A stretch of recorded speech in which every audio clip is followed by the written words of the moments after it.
Good morning, good afternoon, good evening, everybody. Welcome to another episode of the Cameron Woolley Show.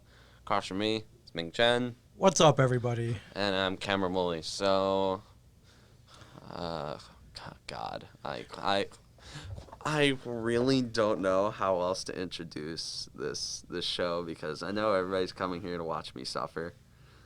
Listen, man, I would be lying if I, one, didn't want the Yankees to win, and two, if I said I didn't feel bad for you, because I do. I feel bad. Now, I and that pains me as an Orioles fan, as a fan who's been a fan of a team in the American League East for many years and seen horrible tragedies happen at the hands of the New York Yankees. As an Orioles fan who has seen Yankees fans take over Camden Yards time and time again, as an Orioles fan who's taken abuse from Yankee fans, listen, man, many reasons I wanted to see the Yankees win. I wanted to see the revenge series against the Astros, and I listen, man. If my team can't be in it, then I'm glad yours is or was, and. With that being said, then what do I do? I gotta throw a little love your way, I suppose. But but I am as shocked as you are. Well, maybe not that shocked, but I'm pretty.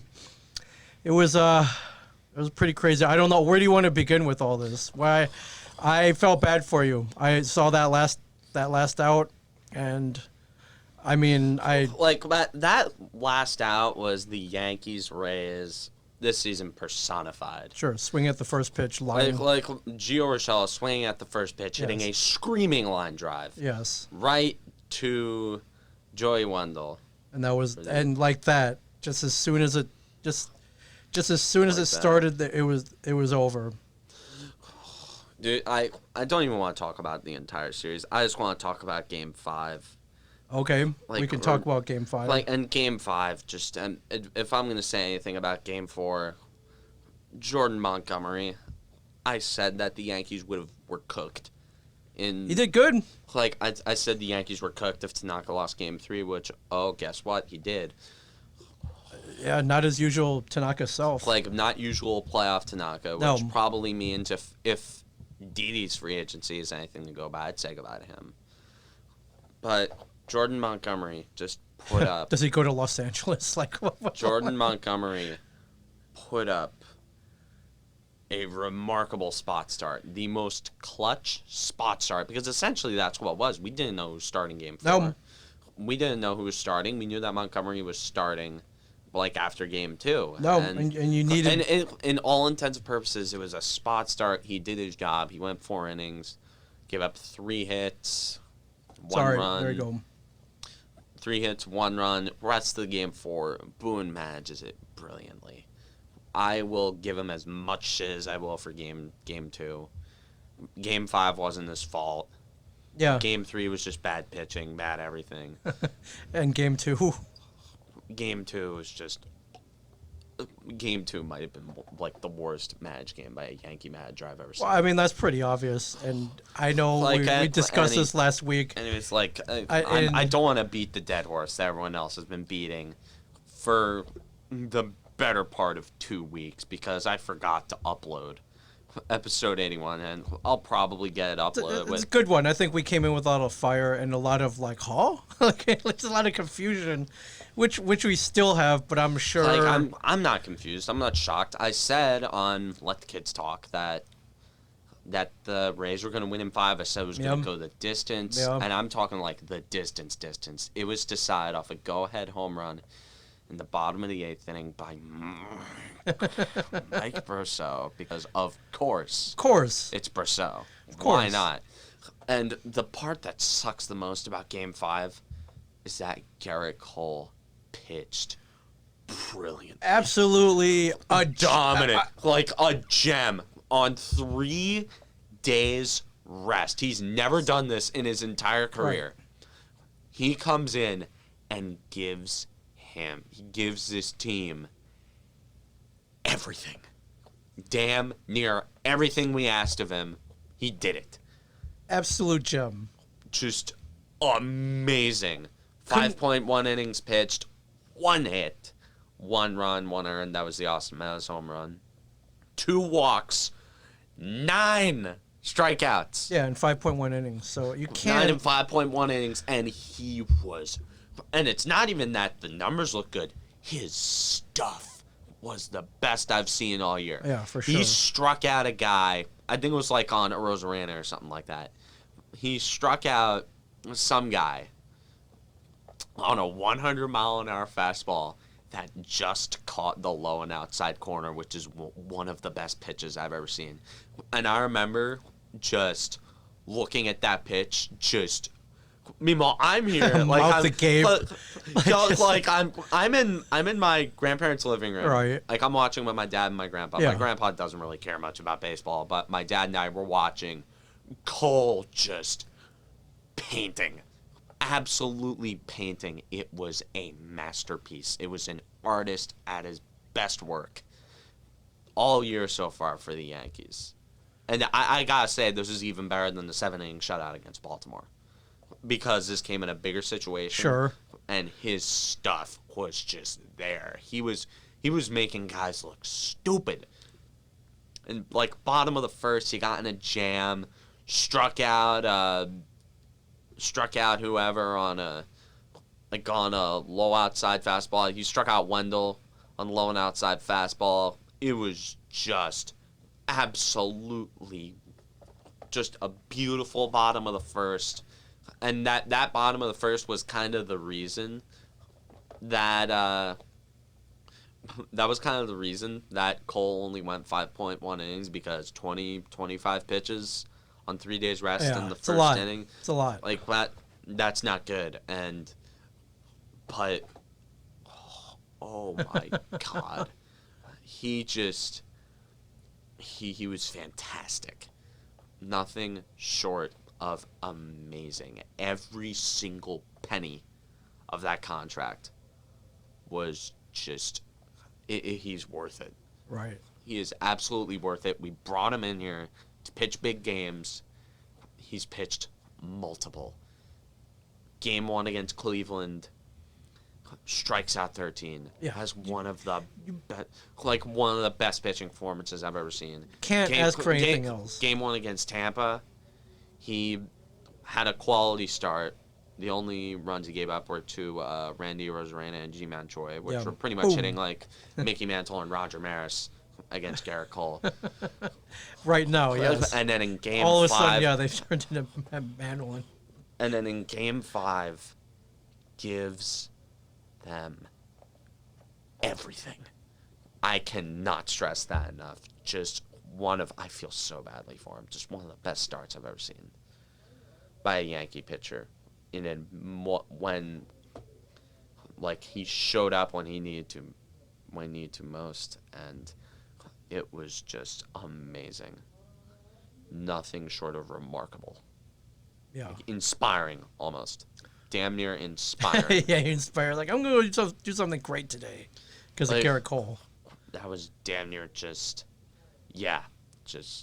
I can't think of enough good adjectives to describe or pronouns or his performance. That performance in Game 5 against Tampa Bay Rays. ALDS 2020. And then Britton comes in, one of the best Yankee reliever in this series, bar none.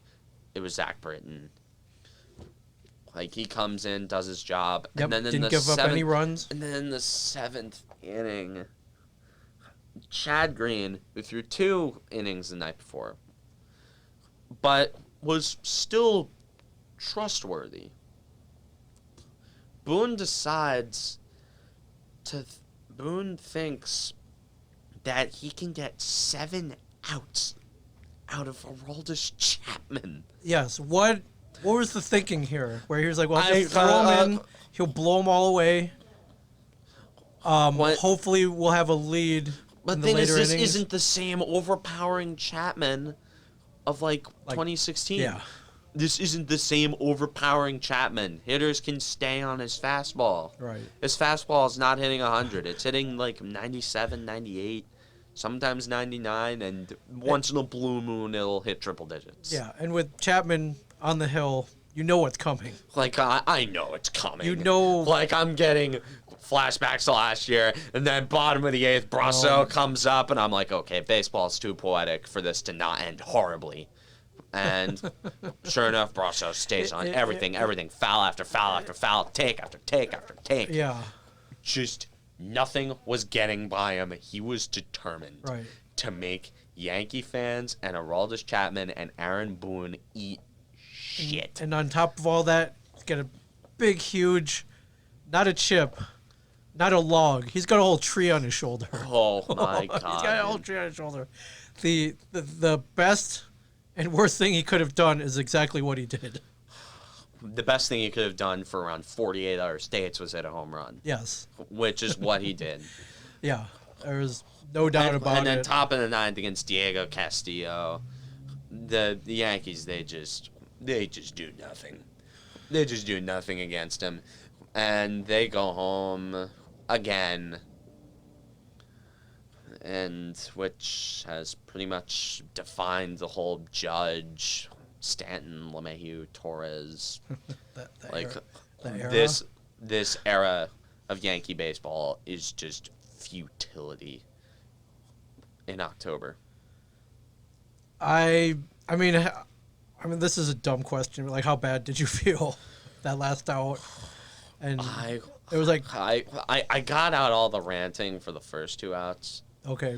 I got all the ranting both out. Both strikeouts, then, so I mean, like both strikeouts, I was pissed.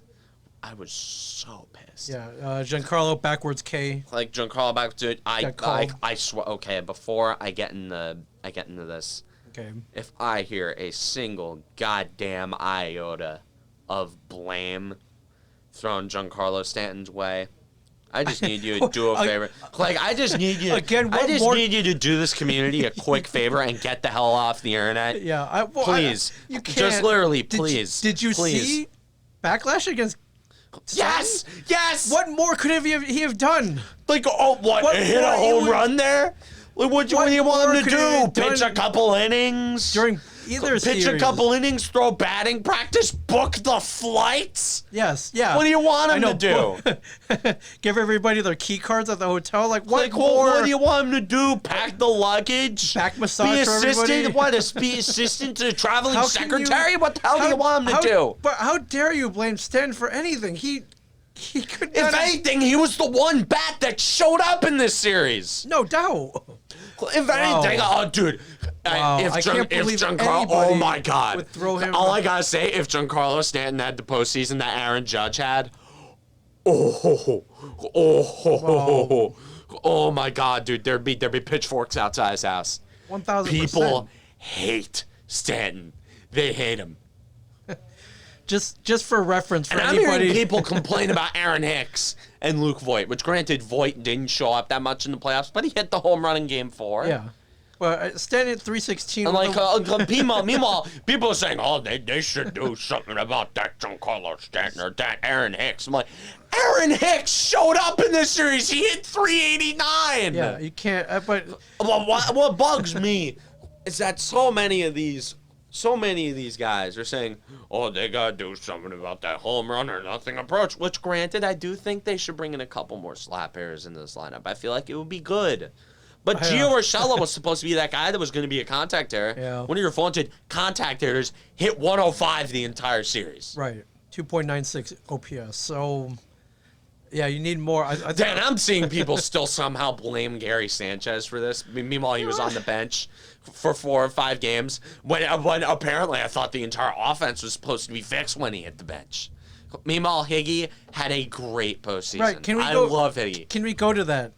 He gets replaced by Mike Ford. Oh my God! What? Oh my God! Can you? Holy shit! Can you, as a fan, explain this to me? Why? Just like every single one of other Boone's decisions, I can't explain it. This is just the epitome. A guy, Mike Ford, like John Boy had the best reaction that all of us were feeling. Okay. Like, John Boy was just yelling and screaming when Mike Ford was put in the pinch hit. This guy has not had a hit since what? August. Yeah, like August 25th I or did something? the research. Yeah. Since August. Since August! This guy hasn't had a hit. And you think it's a good idea to bring him in to lead off a tie game against a team that has put on a clinic against your good batters. And Higashioka has been one of the very few in this lineup to actually figure these guys out. Yeah. Somewhat figure them out. And by figure them out, I mean not lay down and die at the plate. Yes, absolutely. Higgy is the one of the very few. One of either Higgy, LeMahieu, Hicks, and Stanton who didn't lay down and die at the plate against these guys. And you think that Mike Ford is a better option to pinch it in that situation? Mike Ford. I don't get it. I don't get it. In no universe, in what analytical gong show is that okay? Like, I get it. Like, the lefty-righty matchups. Dude, lefty-righty matchups have been... I can't stand them anymore. I am one of the very few people that thinks lefty-righty matchups are bullshit. Oh, and Kevin Cash knows this. Yes. When Garcia was going out to pitch, he thought that the Boone and the Yankees thought that, they'll bring out an all-lefty lineup, so we'll bring in Happ. And even then, against the lefty hitters, Happ got rocked. Yes, he did. And even then, half the lineup was righties. So, because you know why? Kevin Cash knows that matchups don't matter anymore. Against very few guys. Rake against opposite hand pitchers. Right. And absolutely die at the plate against same-handed pitchers. Oh yeah, so I mean, can't stand, dude. With Mike Ford, it's much less the stupid analytics as it is that the guy hasn't had a hit since August. That should usurp any analytic out there. Where the I don't even know. I don't even know what metric out there is there to prove that he was the better guy in this situation other than Higgy. And even then, Mike Ford strikes out, but puts up a somewhat competent at-bat, which is better than a lot of other guys in the series.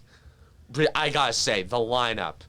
Every year we talk about the pitching, they got Garrett Cole. Guess what? Same result. Same exact result. Right, nothing changed. Yeah, nothing changed. If anything, it's been the lineup. It's been the lineup that's vanished in situations like these. But Mike Ford strikes out on like 5 pitches, puts up a semi-competent at-bat again. Probably should have swung the bat like once or twice. Shouldn't have kept it on. Shouldn't have rested the bat on his shoulders. And then, in the horrible scenario, Gary Sanchez goes behind the plate. This is also what I don't get. Would you go from decent to horrible to just flat out you don't insane? Need to be Bill James to figure out this wasn't going to work. Like, you don't need to be a Kevin Cash. You don't need to be a super genius. You don't need to be Joe Torre to figure out that that's a stupid decision. Right. You don't need to be Billy Martin. You don't need to be Lou Piniella. Not Lou Piniella. That's another. That guy's an idiot on his own. But God, there's probably some other guy. The guy from the Cardinals, like the guy from the Cardinals of a few years ago. I remember, not Mike Schilt, but. Yeah, just don't get like let's say Mike Ford hits a freaking home run. Okay, Mike. Right? Mike and Ford. You gotta put freaking Sanchez in for. You gotta put Sanchez behind the plate in a 1-run game where you have the lead. Yes. Awful. Awful. I just don't get it, but. Very, very questionable decision, but yeah, I know he hasn't had a hit, but are the Yankees relying too much on matchups? I think Game 2 is probably why they throw out a majority righty lineup out there anyway. Right. So they don't care about matchups on the hitting, the pitching side of things, because they know that the same guys match against righties as they do against lefties. Right.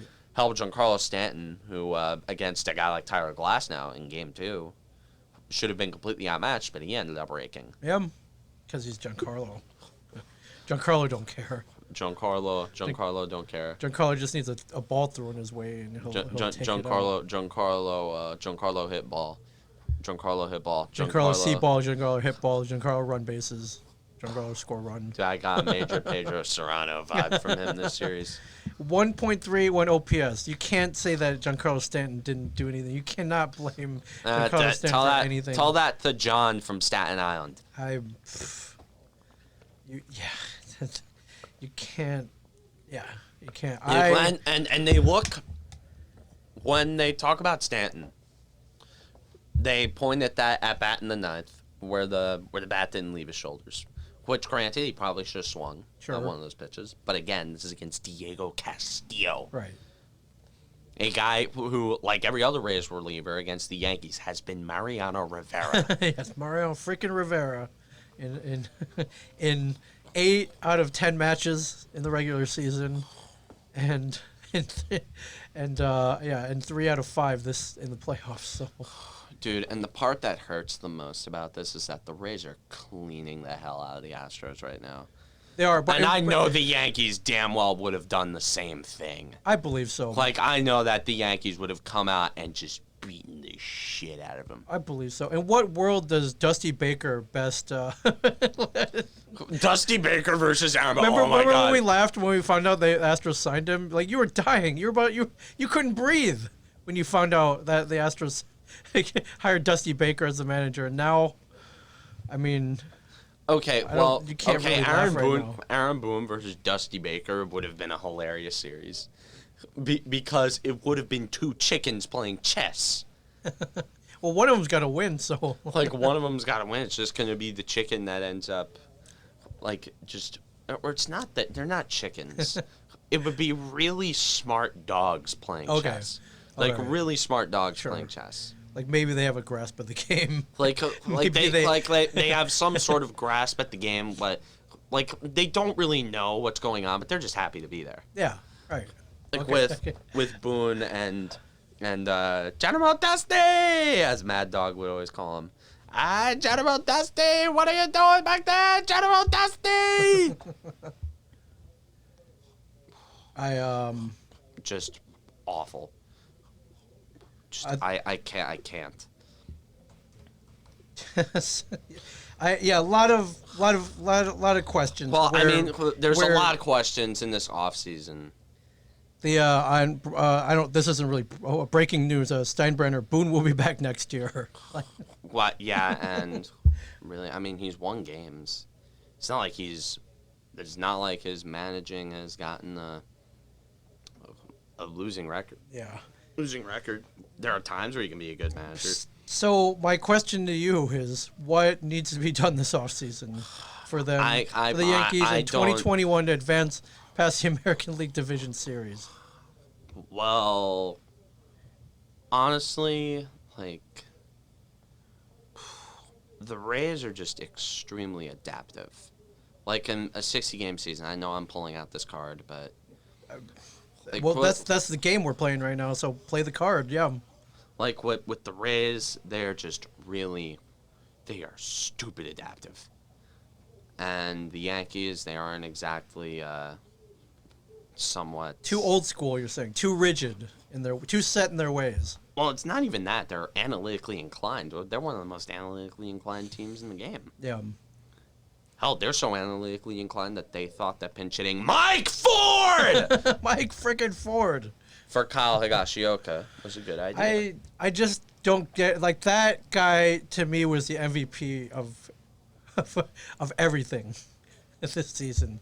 He came, didn't expect Mike that much Ford. of him. And I love Mike Ford. Yeah, Higashi caught a great game. Hit for average. The guy hit 3 home runs in 1 game, for God's sakes. Well, okay. I know that he's staying next year. I don't know if he has the longitude to be a... I think he's 30, right? He's like, kind of... I don't know if he has the longitude to be a full-time catcher. And honestly, I don't know if he has the bat to be a full-time catcher just because he caught fire for a little bit. Yeah. And also, I know how good Gary Sanchez can be. Right. If Gary has a good spring training, I'm not completely giving up on Gary Sanchez's bat. Sure, but I guess... I'm not completely giving up on Gary Sanchez. I'm just saying that he had a really, really, really bad season this year. So I guess this kind of pins on if Cole was like, no, you better keep him because he's an awesome. He's my catcher, right? Oh yeah, Higashioka. Yeah. Yeah, Higashioka. Whatever Cole says. Like, Higashioka is definitely. He's staying. He's definitely staying. Okay. 1-2. The 1-2 is going to be Sanchez. Sanchez is going to be starting every other game that Cole's not pitching. Okay. Because, like, even then, Tanaka. Here's something that you gotta read into here. Okay. And not a lot of people want to admit this, because he's kind of this team's punching bag this year. He's the scapegoat. But in every single game that Tanaka has won in the postseason, caught by Gary Sanchez. Wow. Yeah, that's right. Well then, where were those analytics when where were those analytics in the game where Tanaka gave up four runs? Well, I think they just wanted to ride with the bat of Higgy. Sure. And but that's like in a normal stat world that you play though. In a normal world, Sanchez probably ends up figuring it out sometime down the line. And the Rays, the Rays, as much as I don't want to say this, are built for, like I remember in the 60-game stretch last year, the Rays had the lead on the Yankees in the division, I think. Or it was really close, really contested. Yeah. And I know I'm playing a really bad card. But again, I'm the last one to make excuses. Right. But, I mean, the Rays are built for sprints like this. They're built. Also, that bullpen, for the love of, that's something I want the Yankees to address in the offseason. Yeah. The utter lack. If you're in a division with the Rays, then you got to pay up. Then you got to pay up to have, because Ottavino's pitched his way out of the circle of trust. I was going to ask you about that, but yeah, Adam Ottavino. Adam Ottavino's out of the circle. Yeah. He's out of that back end. Lasagna, he's... Lasagna. Yeah, Lasagna, he's okay. Maybe give him another year to develop. Sure. He's got really good stuff. Sure, Green. Like, Green, I love Chad Green. Yeah, I just wanted to hear you say it. Canely will be back next year after Tommy John. Although he might not be back until late next year he'll be back. Britton, I think they should switch Chapman the setup man and make Britton closer. Interesting. Because Britton was overall the more stable. He was the more steady hand in the regular season and in the playoffs. Yeah. And I'm seeing people blaming Chapman for all this. And all I gotta say is, I remember my friend who's an Indians fan. He was talking to me. It's like, yo, they gotta get rid of Chapman. He's blown a couple games. I'm like, okay. So by your logic, Rivera should have been out after '97. He should. He should have been out after Sandy Alomar. He should have been out after, the total disaster of an inning that was, 2001. Yep. And he should have been out after 2004. I'm sorry. Aroldis Chapman has given up 4 home runs in the last calendar year. 2 of them have been to end the Yankees season. Yes. Just a little food for thought right there. Right, which stinks. But you got to look at the bigger picture here. At what level? You got to look at the bigger picture. At what level? Okay. How are you can't Aroldis Chapmans don't grow on trees. No. And the bullpen depth has been thinned out. You can't just say, "Oh, well, Chapman, he'll go away." The Yankees still have him. We'll trade him for prospects. Like, yeah, come on. Also, he's got a contract, and his stuff is kind of waning. He wouldn't garner a lot. I'm hearing Josh Hader has been in eternal trade rumors. I heard that as well. Like, ever since last winter, I'm thinking maybe Josh Hader. Although the Yankees don't really have the prospects to do it. Right. Maybe they do off Frazier and go after Michael Brantley this offseason, which Frazier didn't see a lot of time in the playoffs, which I am disappointed by. In one of the 2 games he started, he hit a home run. Yeah. Yeah, so bullpen. Yes, I definitely look to bullpen help. I definitely look to that bullpen because if you're in the same division as the Rays, and I don't really like looking at the division as kind of a reason to build around your team, but if you're going to be going toe to toe with the Rays every year from now on, it's certainly looking like it. Like if you're gonna be doing that, then you definitely have to go after multiple closer types. Yeah. I just pulled up list of Yankees impending free agents. The big one here, besides Tanaka, LeMahieu. Give him whatever the hell he wants. Yeah, that's what I'm saying. Okay. That guy is clutch, man. That guy's a hitting machine. That guy is unflappable. That guy is clutch. I don't want to go. I don't want to go too far into that because I'd just be repeating the same thing. Sure, just give him blank check, give him whatever the hell he wants. Anyways, Masahiro Tanaka, I consider him somewhat expendable. I wouldn't be pissed. Especially he'll if be the a Dodger or a Blue Jay. Jay. He's just one of those teams who just keeps buying stuff, like the rich kid with all the money that buys all the toys. Especially if they have something lined up with Trevor Bauer, which I don't think the Yankees are going to sign Trevor Bauer. I mean, come on. Rumors. As awesome as that would be. Awesome as that would be. To have a rotation, to have a 1-2-3 of Cole, Severino, and Bauer, then that'd be pretty. That's pretty. That would be broken. That would be broken. It's pretty ridiculous. That would be a glitch. Yes.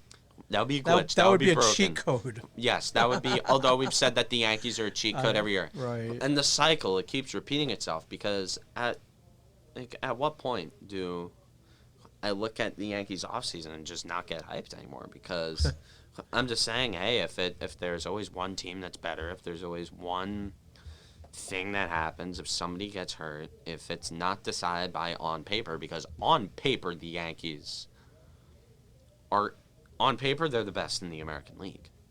Bar none, they're the best in the American League. Doubt. On paper. No doubt. On paper, when they're healthy, if the Yankee rotation was healthy and hurling, they win the series.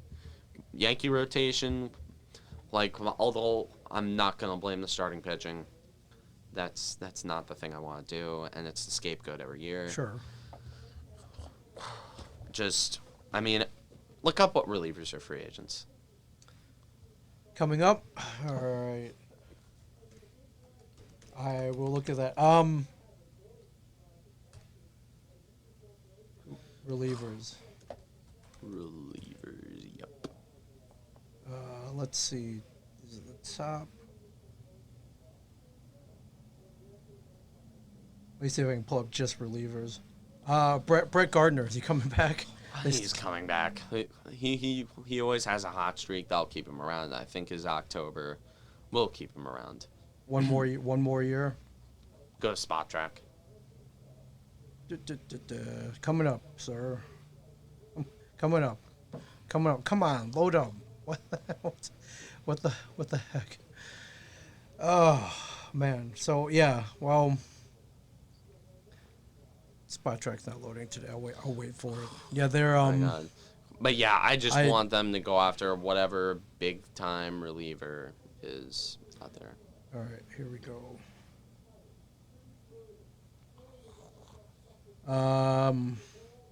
This is sorted by salary. Zach Britton's got an option. He's technically. I wouldn't, if I'm any player, I wouldn't opt out this year. Hell no. Yeah.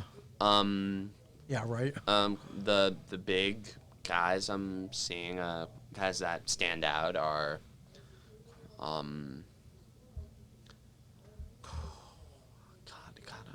Ken Giles. He could be really good. Kirby Yates. Shane Green. Liam Hendricks. Oh. Yeah, Liam Hendricks. Dude, I would love me some Liam Hendricks. Liam Hendricks. Even though he's insanely old, Yusmeiro Petit. 32. Oh yeah. Joaquin Soria. Yeah, just. I mean, there's guys. There's definitely guys out there. There are guys out there. Tyler Clippard. Oh, Darren O'Day. All right. 38 years old. Darren O'Day was insane this year. He was so good. Yeah. Well, have you been watching? Have you still been watching baseball? No, I'm right. torn this time here. But I know that the Braves have been really good. Yeah, so the Braves and Rays for sure. I don't want to talk about baseball for too much longer because we have something happier to talk about. Yeah. We have something happier to talk about. All right. Let's talk about another sport. Okay. We go from a diamond to an oval, and that oval happens to be covered with frozen water for the New Jersey Devils offseason is in full swing. Last week, we talked about the draft. We did. Draft was good. We were both happy. And they made a few moves since then. They bought out Corey Schneider. Yeah. Shout out to Corey. I mean, that era has ended. It was that poor guy. Promising. That poor bastard. Dude, he finished in like top 5 in Vezina voting like numerous times. In 2016, I knew he finished top 5 in Vezina voting. The guy kept us single-handedly in playoff contention in 2016. Fortunately, the team around him was not. There was no offense. No. That guy was just all he did was just stop pucks, man. He was just so good. Yeah. And in 2017, he was looking really good. Whoa. I'm grabbing like bits of hair. You're literally pulling your hair out. Oh my god, dude. Are you okay, dude? Oh my god. Oh god, I'm sorry for your carpet. That's all right. I'll sweep it up later. Don't go bald yet, dude. Don't put this is not. It's not worth pulling all your hair out over. But yeah, just shout out to Corey Schneider. And raise a drink to you, man. Yeah, and I mean he's not done yet. Somebody. Yeah, the Islanders picked him up. They did. They did. Yes, they did. Like I consider him kind of cooked. Personally, I consider him cooked. I feel like this is Mackenzie's Blackwood team for the future. Or this is Nico Dawes, I think, the 3rd-round pick from this year. Is our Blackwood or Dawes' team for the future? I hope so. Blackwood's like 23, so he's got a lot of life left, hopefully. But currently, the Devils, they made a move for a goalie. Move for a really, really good goalie. Same first name as the last one. Yes. Spelled different, but same. They signed Corey Crawford. Yes, formerly. To a 2-year deal. Not going to lie, this is weird, but I really like it. It is. Like, with the Blackhawks, he was really good. Really. Guy knows how to win. Dude, guy played really for a winner. Guy is a winner. Like, even last year, he had a dominant stretch to end the season. Just flat-out dominant. He had, like, a save percentage down the stretch of, like, .925, I think. Yeah, that's great. He was really good. 2 years, $7.8 million contract, so nothing really crazy. Good. He'll be off the books by the time his entry-level deal is up. Just really good stuff. I like Corey Crawford. I think he'll be good. I mean, he's going from one horrible defensive situation to another. A defensive situation made less horrible by a certain trade with the Columbus Blue Jackets for a 5th-round pick. Yes. The Devils trade for solid top 4 defenseman, 2012 first-round pick, 2012 second overall draft pick, Ryan Murray. From the Columbus Blue Jackets. So they're trying. I feel like this move, I don't know if I put him on the top line, although I probably would. He's probably this team's best defenseman off the bat. Well, that's what I was saying. Like, how much, like, what harm could that do to put him on the top line? It just made it better. Just really good defense. I think he'll at least be on the top 4. Just a really solid move to shore up a really, really big hole on the Devils, which has been there. Huge, gaping hole. For years. A hole that a whole bag of pucks could go through. Yes. We've seen this. We lament about this every week. And every summer, and now fall, we talk about how it's going to be fixed. Yes. We talk about, the trade for this guy. Yeah, that's it. They said they got the pieces they need now. They got the pieces, yeah. They're going to make a run for it. Right. And then it all kind of falls apart. Trade for the mango. This is a move that I've been clamoring for. Really? Years. This is my, hands down, probably my favorite move of this offseason. The New Jersey Devils trade Joey Anderson, who was a solid, up-and-coming third, fourth line, bottom six forward. Could have been a middle six guy at best. They trade Joey Anderson for Andreas Janssen. I love it. He is going to slot in right next to either Jack Hughes or Nico Hischier next year. He is going to be good. He's young. Really, really young. He's got that youth in his rookie year in Toronto. He scored 20 goals. And if I'm not mistaken, he didn't have a lot of time with Matthews. Just really good. Really good. Yes. He didn't have a lot of time next to Matthews or Tavares. Yeah. From what I know. I think he spent time with Kadri. Although that Leafs forward core, really, really good. And it's good to be cautiously optimistic. Yes. Be cautiously optimistic because he's not going to have Nazem Kadri. No. Even though Jack Hughes and Nico Hischier are really good and very talented. They're only going to get better. And dude, being honest, I think Janssen is going to sit right on the second line with Gusev, either with Hughes or Hischier. Yeah. And honestly, I think if development goes to plan, I think he takes over that 1C spot. That's what we're hoping for, right? Oh my God, dude. It's still insanely likely, dude. You watched the games last year. I did. You've watched him. You see when he's on the puck, the guy's an animal. He is, yeah. He just needs a little more size. The guy's guy's an animal. He was just snake-bitten. Some experience. He was snake-bitten, dude. You see all the chances he'd get that would just ring off the post. Yeah. And then he'd be right on the doorstep after making a really good pass, and then the other guy would make a really good pass back to him, and then the puck would just kind of boink, go right over his stick. Yeah. It would be a knuckle puck or something like that. The guy was snake. Chip in the ice, something like that. But if you just watched him skate, you could tell this guy has the goods. Right. And Andreas Janssen, he has that he got some ability, he's got some spice. He'll fit right in that top six on the second line. He'll play some power play minutes too. You can see him out there on the power play with someone like on the second power play with either Hischier, Hughes. I know they like to throw Zajac out on the second power play a lot, which for some reason that guy's still chugging along at 35. I don't know how he gets power play minutes anymore. He's drinking He's drinking blood or something. I don't know, man. He's eating mingies. Yeah, he's eating mingies, man. When you eat your mingies, good things happen. When you eat your mingies, you become Travis Zajac. Yeah, good things happen. You become good enough. Just not good, great. Good not enough. Great, but good enough. Right. And good enough that people think, it's a good hockey player we'll sign you for another 7 years. We'll sign you for another 7 years and give you a horrible contract. How long until that contract's up? I'll have to look that one up because I think Zajac's contract it's coming up. I think his contract is up right when Hughes' contract is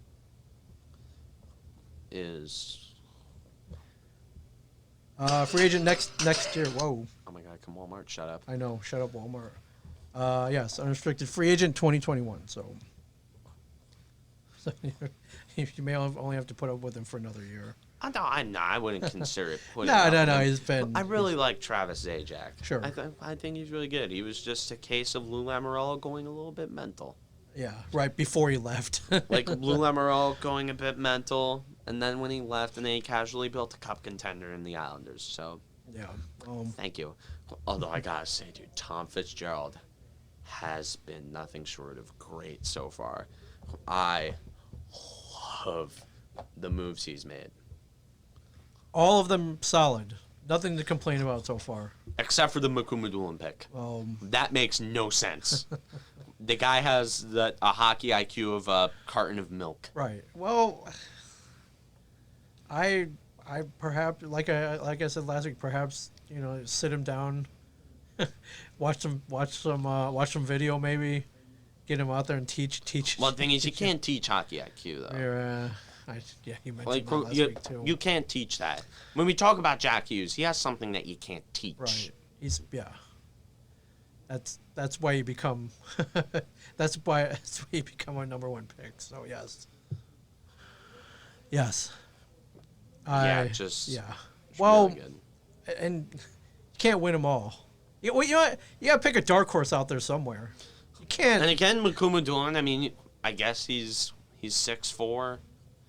I mean, also another guy you gotta consider coming up through the system is Kevin Ball. You gotta wonder if he gets any time. Riley Walsh. They just signed him. He'll be on the roster. Yeah. He'll be a starter, or not really a starter. I consider starters like in the lineup playing games. Right. That's why I consider a starter in hockey. So sure. It makes sense. For when down the line, dude, Walsh is gonna start. Yeah. Like those college free agents, those college guys, they're seasoned as hell. Yeah. Seen a lot of minutes. So again, not getting overly optimistic, not like last year. But last year, come on, you got to go back and last year and be like, holy crap. Back at last year, dude. Yeah. That offseason was amazing. In 2 days, they draft Jack Hughes. Right. In the span of less than 24 hours, they draft Jack Hughes and trade for PK Subban. I mean, at the time, you couldn't have asked for anything more. At the time, we were like, oh my God. Yeah, and honestly, I think Subban this year, with Lindy Ruff, a guy who knows how to coach offense, I feel like he has a brain and won't make PK Subban play penalty kill minutes. In New York, when he was in charge of the defense, why the hell do you do that? Then you usually get bad decisions, but Lindy Ruff, I think he'll put Subban nowhere close to a penalty kill.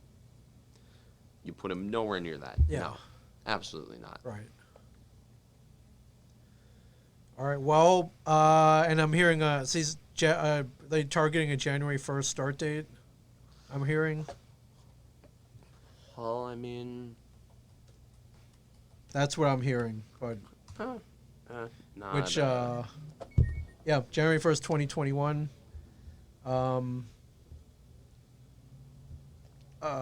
Yes.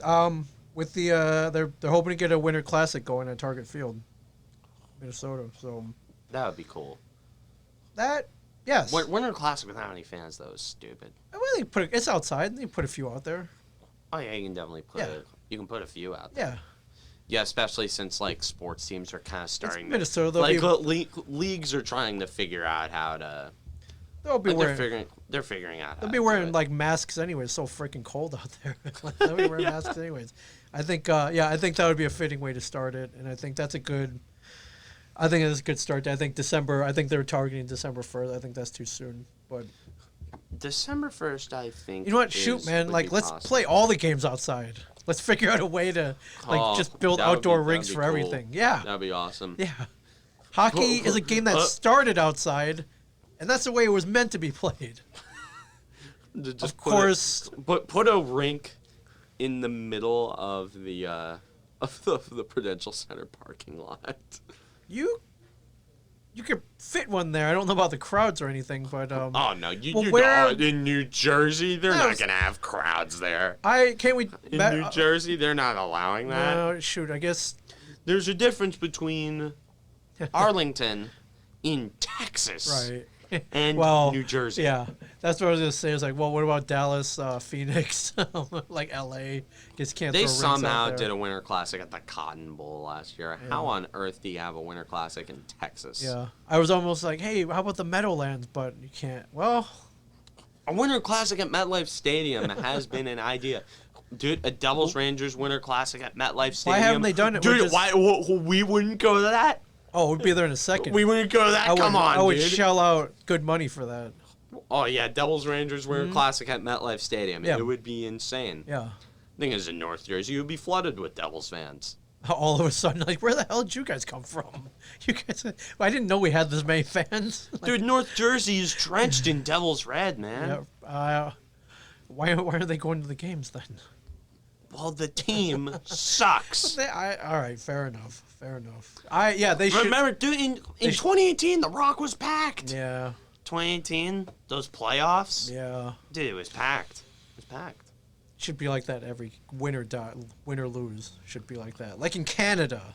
Well, in Canada, like they're religious to it. I know. They're religious for it. I know. You know what? I don't want them to pack it because then the ticket price would go up to $500 a seat like it is with the Maple Leafs. Never mind. I take it back. Yeah, just make the like we need to have nights like November 13th where we can get seats. Yes. Like just night of the game, like $50. $50 around the glass. Not bad idea. Yeah, we take 40. All right, thanks. Yeah. $50. Yeah. But man, if they could logistically figure it out to play a lot more outdoor Winter Classic type games, that would be awesome. I remember the Devils had one Stadium Series game against the Rangers at Yankee Stadium. Yeah. Which went horribly. It was. We remember that one. We remember that one. That one stung. Because they got a 3-1 lead early. Yep. And then they blew it. Yeah, they did. Which, speaking of the Rangers, Henrik Lundqvist signed with the Capitals. That makes no sense. I'm like, the hell? Like, I thought he was done. Why the hell would he go anywhere else? This reminds me a lot of when Marty Brodeur signed with the Blues. Yes, yeah, which made no sense. It was weird. It was so weird. I'm like, what's just. Enjoy your time off, man. You earned it, but dude, you'll be making millions of bucks from the Enterprise commercials anyway. Right, alone, yeah. Or go get a endorsement deal with Mercedes-Benz like Lamorello did. Hi, I'm Lou Lamorello, and I'm. I don't know if you remember those. He did. They were radio ads for Mercedes. I was like, Lou, man, you sold out, but he wanted a Benzo, man. And he probably got a free one. Well. Well, yeah, the free Mercedes. That's get the Benz. Take it. I don't blame him. Yeah, get the Mercedes. He wasn't who I would call a pitch man, though. Yeah. He was very. I'm Lou Lamorello. I wonder if I could find one. Man. Wonder if anybody put. They were just audio only though, but. Bruce Boudreau. He sold Mercedes-Benz. Yeah, well, if I find it, I'll throw it up here. But yeah, pitchman, yeah. Great hockey guy. I don't know much about car pitchman, but you know what? If I had the money and they threw in some Devils gear, I would have done it. I guess. Like I buy Benz, so. Like, hi, I'm Ming Chen. Hi, I'm Ming Chen, and I on my daily commute when I podcast, I only podcast. At whatever, like Circle Mercedes-Benz of Eatontown. I only podcast at, I don't know, whatever. Yeah, whatever the Mercedes, the one in Little Silver. Did you really have to pull up that? I mean, we gotta talk about it, I mean, yeah, but I don't know what the hell else to say. I'm beating the hell out of a dead horse, dude. Yeah. Right. Giants lose in a very excruciating fashion. 1,000% should have won. They were like leading. Very, very excruciating. Lost to the Dallas Cowboys in Arlington. Just really disgusting stuff. But oh my God, dude. I just gotta send my prayers out to Dak Prescott. Just horrible. Horrible. I remember right after injury. Like, I have a story to tell about that injury, actually. I remember as I watched it, like maybe a minute after it happened, I immediately called up my friend Salt. Huge Cowboys fan. Oh, man. I remember I just literally called him like someone died. Yeah. Like, after I found out, that, like, I called him in the tone like that I just found out.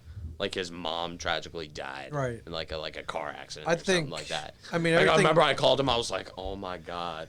I was like, oh, my God. I was watching it. I was like, oh, my God. Are you okay? You gonna be all right? I'm like, are you okay? Yeah. Because, oh, my God, dude. Like, they're bringing out the stretcher. Like, I could hear him start weeping. Like, on the call, it's like, oh, no. I felt bad. Everything went quiet. I was sitting in that seat watching the game on a laptop when it happened, and I saw it. He had the ball. It's going for a first down. So I saw him kind of get pushed, and then tackled.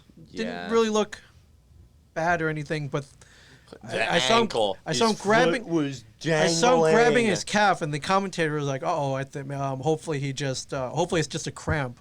But then I looked down at his foot.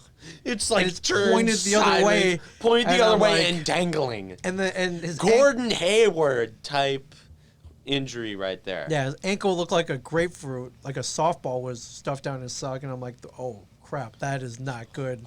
And then they went to the replay, slow-mo, and it looked clean. Gruesome. It was a clean snap. Yes. A clean snap. Right. I think it snapped, and then he put more pressure on it, which dislocated it, and then he went down, thankfully. But it was so cringeworthy. And, I mean, a guy of that caliber, whether you like him or not, to lose him is bad for the game. Bad for the Cowboys. Just bad for everything. Dude, so you really hated to see it happen. Like, oh my God, dude, I felt so bad for him, especially when he was on the stretcher, like crying. Yeah. Like, that just made me think back to when Victor Cruz got hurt in 2014. It just made me think back to that because you knew at that moment, well, it wasn't like this because Prescott, we know he's going to come back. Yeah. With Cruz, you could tell that, he's not going to be the same. Like, and you could tell by the look on his face. You could tell by everyone who was there. He was grabbing his knee. He knew. Everyone knew. Right. That he was. Yeah. He was kind of toast. Yeah, for sure. Just, which is crazy. And, he had him out on the cart, put his fist up, but you could. Yeah, you could every sense of pain was written on his face. I felt bad for the dude. So I saw it. He had surgery and he went home like in less than 24 hours. This is the medical treatment you get when you're a star in the NFL. When you're the starting quarterback for the Dallas Cowboys. Yeah, for sure. And I guess, that quick of a turnaround, I guess is a good sign. I mean. Oh, no, they're saying the timeline for his recovery is 4 to 6 months. I thought you were about to say weeks. I was like, holy crap, man! What there's some kind of alien healing technology. But at this point, take your time. And then once you kind of shook that off, Giants are still up, right? Yeah, they were still up, and then Andy Dalton comes in. Yeah. Who's somehow a backup. And he comes back, wins the game. Yeah, hell of a backup. Rah, great story. The goddamn end, dude. I don't know what other points to make. The offensive line was bad. The defense is bad. Daniel Jones had another turnover, although this game wasn't 100% his fault. Yada, yada, yada, yada. Goddamn yada. I don't want to keep saying the same things, dude. If I'm going to keep saying the same things, I'm not going to cover the Giants. If all I'm going to do is keep saying the same things when there's more valuable stuff I can talk about in sports. Honestly, it's the same damn story. Every time. Same exact story every year. Every year it's the same exact story. Yeah. I don't even want to talk about it. Like, I don't even have anything to talk about. I hear you. Except, freaking Graham, man. Your Graham Gano's good. Dude. Like, again, another good... How many plus 50-yard field goals? Another talking point. Graham Gano, he's really good. Blah, blah, blah, blah, blah, blah, blah. Every week it's the same thing with the Giants. Dude earned his paycheck, though. Like, how many over 50-yard field goals did he hit? Yeah, definitely. Dead on the money each time. Definitely. I'm just trying to find some positives here, and that's one of them. I mean, I don't know what else you want to point to. And And with Dak gone, I was hoping that they could pull this one out, but dude's just so. Daniel Jones, 20 for 33, 222 yards. Then the Giants scored a touchdown. That's good, right? They scored a few Finally. touchdowns. Well, they had a pretty long drought. Yeah, like 14 some odd quarters. Like again, just it's a long drought. It's same exact story every week. Well, I mean, he didn't throw a pick this week. That's good, right? Yeah, he still fumbled. He fumbled. Did fumble, which led to a Cowboys touchdown. I mean, every game, man. I don't know what to tell you. It's gotta. Can they embed like magnets in his hand or something? I don't know what to. Yeah, sorry, dude. I just don't. I can't even. So, what do they got coming up this week? Just the Washington football team for the Giants. They're probably gonna lose because that's how it happens. The Browns are 4-1, which how. Yeah, I mean, they got a good team. They got a really. They're doing good. Well, they face a 4-0 Steelers team. It should be a good game. Dude, imagine that rivalry comes back. Imagine that rivalry becomes a thing again. Oh my God, that would be amazing. That could be cool. Dude, Browns and the Steelers, they hate each other. I don't know that because I've just seen the Steelers beat the hell out of them for my life, but there's animosity there. There's like. Yeah. Well, I mean, they're located in such close proximity. Yeah, it's a natural rivalry for sure. Oh, they're within, they're not that far from each other. Well, you want to talk the other New York team, Le'Veon Bell, New York Jets. Le'Veon Bell got cut. Yeah. All that bluster. All that. Le'Veon Bell. Go back to making crappy rap tracks because that's the only money you're going to make. Anyway, I mean, I don't know what else to talk about in terms of football.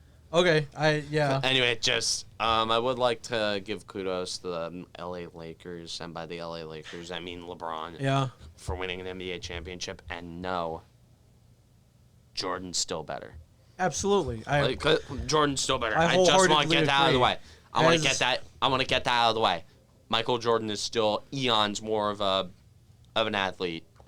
1,000%. Than LeBron will ever be. 1,000%. But I do. The funny story about this. Yes. Is that you know how his kid Bronny was caught doing he was smoking the marijuana. He was smoking. He was smoking some of the devil's lettuce on his Instagram story. What the hell? He was smoking weed on his Instagram story.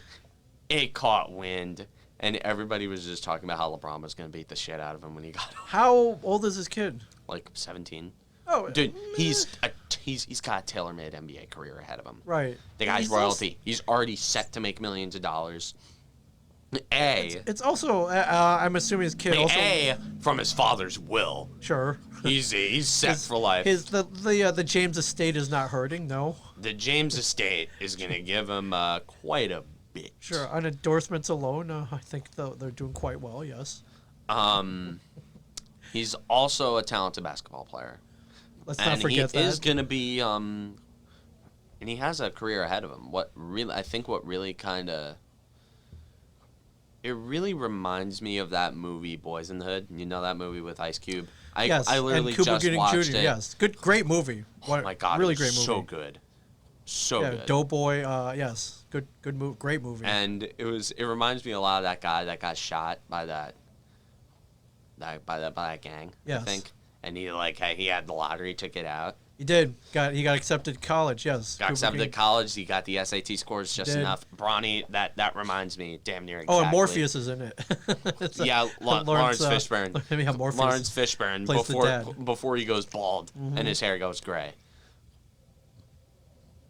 Every movie that guy is in, every single role he plays is so good. He's so underrated. Oh, the pigeon guy from John Wick. Yeah, he's good. He's a good actor. Yeah, Larry Fishburne, very underrated. Yeah, actor. hats off to you. The only reason he doesn't get enough credit is because of Samuel L. Jackson. Yeah. It's just when people think about great black actors, they just think about Samuel L. Jackson. Yeah, well, Morgan Freeman. Samuel L. Jackson, Morgan Freeman. There's a lot of good actors out there, but wow. Well, I feel like LeBron is just gonna everybody's talking about LeBelt because he's going home. He's like, Bronny, get your ass down! Get your ass down here! And then his other kids, everybody's gonna be going like that Bill Cosby, hey, hey, Stevie Wonder's kid, what? Come over to Bronny's house, man. You gotta see it. Bronny's getting a beating. Hey, well, Bronny getting a beating. I want to go see Bronny getting a beating. Oh my God, it was just all the memes about it. Yeah. But I feel like why LeBron would be pissed is because, especially how he thinks, it's just and what we've seen in terms of his activism kind of stuff. It's just you have a great career in your hands. You have millions of dollars right there. Yeah, don't screw it up. Again, LeBron would probably say something like, dude, you have millions of dollars in your hands as a black man in America. Do you have any idea how hard that is? Yeah. Do you have any idea, how lucky you are? And you're going to go and smoke weed on an Instagram story, which screw you over out of... Don't even think about college. Yeah. Don't even think about colleges that might steer clear of you. Yep. Because the guy probably had a scholarship to somewhere like Kansas or Villanova or Kentucky. Yeah. One of those great school, basketball schools by the James name alone. Right. And he's going to go and smoke weed on his Instagram story. Right. Just what kind of idiot do you have to be? Don't brag about it. Really, yeah, it's just, just really strong Boys in the Hood vibes. Well, and it's I'm sure. it's when that guy, the actor, forgot his name, but Larry Fishburne's kid goes and almost comes with the guys to go on that drive. Yeah, Cuba Gooding. Yeah, it was Cuba Gooding Jr. Yeah, when Cuba Gooding Jr. he ends up he goes and he goes on the drive-by, and yes. Larry Fishburne's just kind of sitting there, just anxious as all hell, and it's just dude, I didn't raise you to be like this. Nope. I didn't raise you to be like them. I can't. Well, I'm sure after he got hit with the belt, he learned his lesson. Also, maybe I'm sure he learned his lesson after being judged by the court of Instagram. So, listen, we all make mistakes. Oh no, he learned his lesson. I'm assuming they all live in LA right now. So, weed is legal there, although you gotta be 21. But Bronny's 17. Yeah, so. Bronny's 17. Yeah. So. Even then, weed isn't exactly accepted. Although if the NFL collective bargaining agreement is anything to go by, the NBA Players Association will willingly get fleeced out of any job security to smoke weed. Pretty much. Remember, the NFL, they allowed their players to get, they dragged their players through the dirt. Right. They gave all the money to the rich owners. And the funny thing is, all these players are going to be they're taking advantage of us. The rich white men, they're taking advantage of us. Dude, you gave them all that power, so you could just have a little puff. What kind of idiot? Just Bronny. I know not a good move. I know he got his ass kicked. Not a good. He move. got his ass beat. Well, this is how you learn your lesson. You don't want to get your ass beat again. So. Yeah. That's fair. It's fair enough. So. I was reminded today Tyson's fighting again. Wait, what? When? Yeah, November 28th. Oh my God, it's actually happening? It's happening. Oh my God. I think it was supposed to be earlier, but they postponed it. But Roy Jones Jr., man. My God. Who's Roy Jones Jr. again? Isn't he a middle kind of? Let's see. Yes. Roy Jones Jr. is 51. Oh, we'll go to the tail of the tape. Tyson's 54. He could still. But good. Yo, okay. I'm not talking about Roy Jones Jr. I'm talking about Tyson Fury or Deontay Wilder. I can think of, or what about Tyson Holyfield 3? Holyfield's been getting jacked. Yeah. I want to see Tyson Holyfield 3 because... Well, if this works out, you might see it. Let's go to the tail of the tape okay, here. dude, Here's the tape. I will willingly... I'll willingly fight... Not fight, but I'll willingly either pay for or pirate this. I'll go on Twitch just like I did the Logan Paul KSI fight. Yeah, now, I mean, Tyson's got 3 years on him, so 3 years when you're in your 50s is a lot. However, he is Tyson. Last fight, June 2005. That was a long time ago. Really long ago. Yeah. Real long ago. Their height, about the same. Tyson's got a 71-inch reach versus Roy Jones Jr. 74. I don't have weights here, but, it doesn't matter. Yeah. Yes, we are somehow finding a way to watch this. I think everybody is. I think this is in, dude. kind of in a world right now where, we do have sports. Like, this is probably the best thing that happened sports-wise this year. Dude, this is awesome. Yeah. Dude, I'll watch this. Dude, it's Mike Tyson. I've never seen him fight, dude. I want to see a Mike Tyson fight live. They were so close to having a Rocky Balboa scenario where he'd fight Tyson Fury or Deontay Wilder. Yeah. Well, because Mike Tyson versus Deontay Wilder, I think that would be very, very interesting. Barring any mishaps. Although the last time I checked, I think Fury kicked the crap out of Wilder the last time they fought. Which is weird when you look at them because Fury he's got a little bit of blubber to him. Like he's a big dude. He's got flab. Flat. You can put some weight behind those punches, though, man. So. Although I think they're in a different weight class. Yeah, Fury's 257 pounds listed. And Wilder's or height and weight. I don't know. Yeah. Yeah. Tyson and Wilder couldn't be a fight. Yeah, that sucks. Yeah. So. I'll be watching for. And if Tyson wins, I guess. The worst thing that could happen is it's a bad fight that they're just kind of dancing around, or I don't know. Mike Tyson steps into the ring. He's doing it to kick the shit out of someone. He's there to knock you out with one punch. Yes, he's done it many times before. Yeah. Yeah, I just want to. What would be really cool if I just see a Mike Tyson patented first round knockout. That is the thing I want to see the most. I don't want to see a good fight. No. I don't want to see a competitive fight. I want to see Mike Tyson. Classic Tyson knock you out in 15 seconds. Yeah, fight. I want to see punch out Mike Tyson. Tyson knockout compilation. Oh, we're gonna be here forever. Sure. Not really, because they're all very.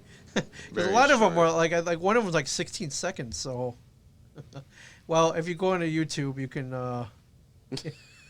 It's just. Let's go to the later ones. They're shot a little better. Okay, just go. Bam! Boom, see, he's punch drunk right now. Bam boom, again. Boom, boom, That's boom. it. Down. Oh, he got back up though. He got back up. Bang. Oh, he's setting up. Yeah, up. It's boom, boom. Oh, he got that body boom. shot. That's it right Bang. there. That's it. Oh, right dude, in the head. that right That's to the. it. Now he's like, where am I? Where am I? Whoa, To the. Whoa. He's wobbling. You gotta call it. Dude, it's like watching the Scott Stevens Ron Francis hit on repeat. Yeah. You know what? Roll that one, Jamie. Roll that one, Jamie. Roll the. He tried though, man. He tried to get back up. Nothing was working anymore though. Nothing was working anymore. Boom. That left hook. Yeah. Now you're Bang. just. Now you're just. A dodge and then that right. The combination is over. How is he up? Throw the. Dang, boom, man. boom, boom. Oh. That was a wicked. That combination should have killed him. For all I know, this guy is dead. I don't know. How did he not kill? Okay, in the 80s, how did he not kill anyone? It's pretty crazy. So, Tyrell Biggs, October 16th, 1987, Convention Hall, Atlantic City. The man is a killer. At Trump Casino. That's it. That's it. But if you notice, all these fights are going pretty long, 6-7 rounds. Wasn't until later where he just. Boom, boom, boom, Yeah, it's over. It's over. Anyways, like, you know, they're mesmerizing. You can watch these all day. If head on to YouTube, you can watch. Oh, dude, even Tyson somebody knockouts. who like knows nothing about pro boxing, Oh yeah, or anything about sports can take great leisure sure in watching Mike Tyson beat the hell out of people. Yeah, whether like it's a pastime. Even in the movie The Hangover, yeah. when that again, most painful scene I've ever watched in a movie, just. Like the fat guy gets punched by Mike Tyson, just a hard right. Yep. My mom just watching with my dad, and I'm like, do you have any idea how much that's gotta hurt? Yeah, for sure.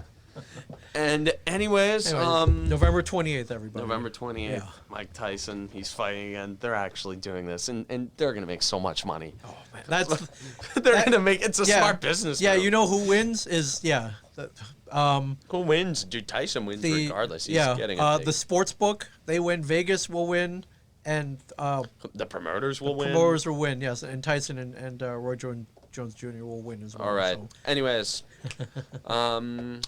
yeah, from Ming Chen in the Shared Universe Podcast Studio, I'm Cameron Woolley.